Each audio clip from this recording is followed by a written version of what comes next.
As Lincoln said, nation divided will not stand.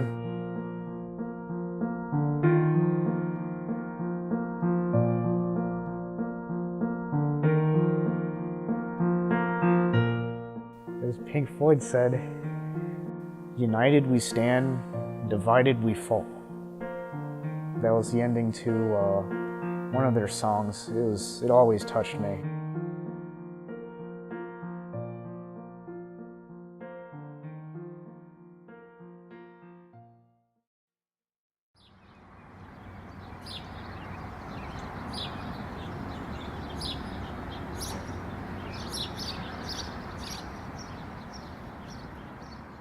This is the only house I've ever lived in. This is the one I've been born and raised in.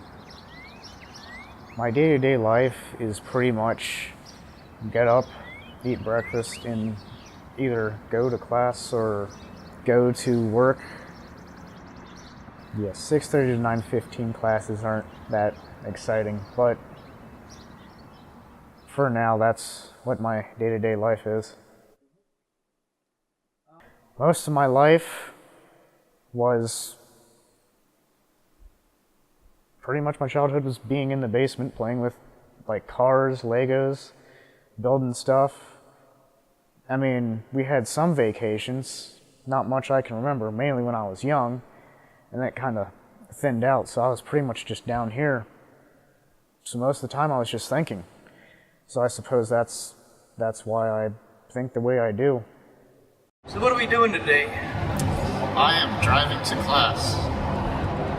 Gonna take an exam, statistics. Part 2. Yay. Part 2. Yep.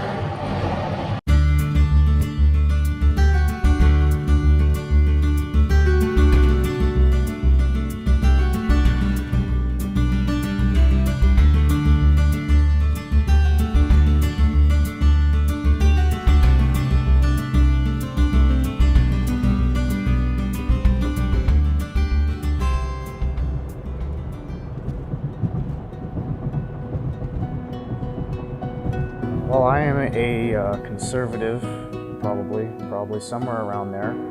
But like, I'm not against gay marriage. I'm not against people of those stuff. But I'm not exactly for it. I'm gonna let them be. I'm gonna let them be who they are. I'm not gonna say horrible things about them because they're people, they're human beings. They're trying to figure out their way in the world, and so am I. And, like, I'm primarily for having the Second Amendment. I'm primarily for having voter ID cards. I'm for people should know what they're talking about before they can throw their opinion in.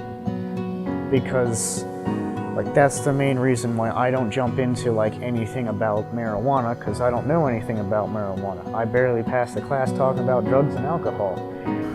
I passed it, pretty sure. Think so. Hope so. It seemed pretty easy. Statistics, so yeah. Pretty much everything's being done on Excel, it's just you gotta know what you're doing.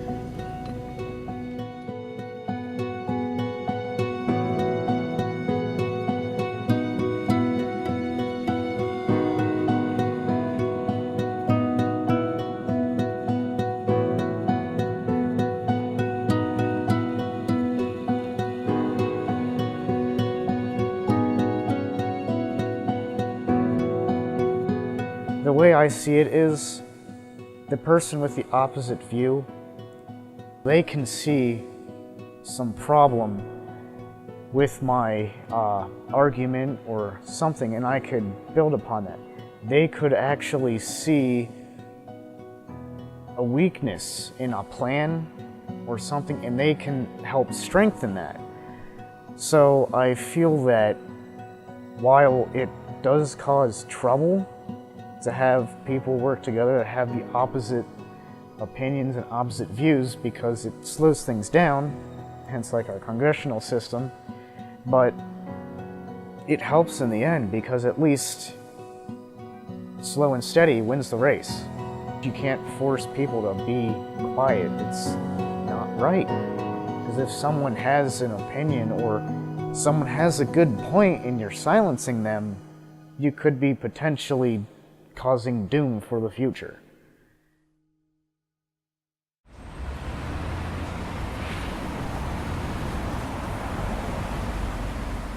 I am 1,000% suburbanite. I grew up right in the middle of the suburbs.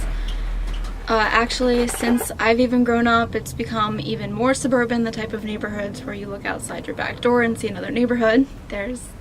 It's always kind of been that way. I don't know if that really impacts me. Where I went to school, it's kind of tricky because about 50 or 60% of us came from the suburbs, and then the other half came from the middle of nowhere, living in completely rural areas. So I can't say that even though I was raised in a suburban area, that boxed me into that environment, because I was kind of exposed to the different angle as well. With having a job in school, there is never a day that duplicates. I view being a college student as the prime time of your life to do what you want. Go out and make every day different. I try to set aside I know I'm going to be at work from this block of time to this block of time. I know that to be at least a somewhat responsible student, I need to set aside maybe 2 hours to do homework, and aside from that, I don't like getting stuck in ruts, so I don't want to see every day do the same thing. We don't live in a world where anybody has ever been able to agree 100%. Nothing really changed. There's a difference in variation of how we agree, but when you take it too far to the extent that people feel like they have a right to attack each other or call names, we've had two political parties for centuries. I don't know why now it became suddenly your whole identity as a human being is defined by your political standing. So my answer is kind of, why not? Why does that person not deserve respect or understanding just because they have a different opinion than you? At the time in my life where things were a lot different, I was a part of a club on campus that is a huge time commitment, and it's really a place where we try to be open-minded with each other, and it became so toxic of an environment that it became a no political zone, which for college-age students to not be able to control themselves to the point where these are your friends that are sharing a common space with you, and you can't hold a conversation anymore. 2 years ago, no one would even care. It doesn't matter which side you stand on. You need to collect your thoughts and think about what you say before you say it. If people are going to be generally respectful, then I don't have a problem with seeing the other side. A lot of the people that I've also seen here on campus tend to be moderately to the other side. The only thing that's going to make me get upset or get angry is if you start to use your views to put me down.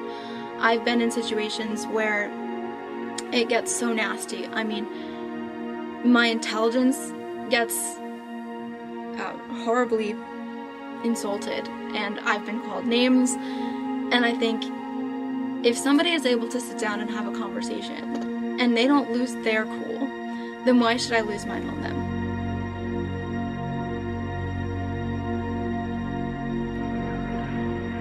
We observe today not a victory of party, but a celebration of freedom, symbolizing an end as well as a beginning, signifying renewal as well as change.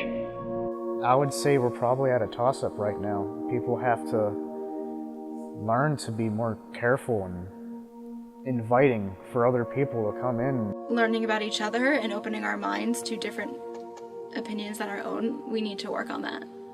If they see that you will listen, then maybe they'll listen to you. You are not less intelligent or less of an intellectual for feeling a certain way. Maybe we can come back together. Because, yeah, nation divided will not stand.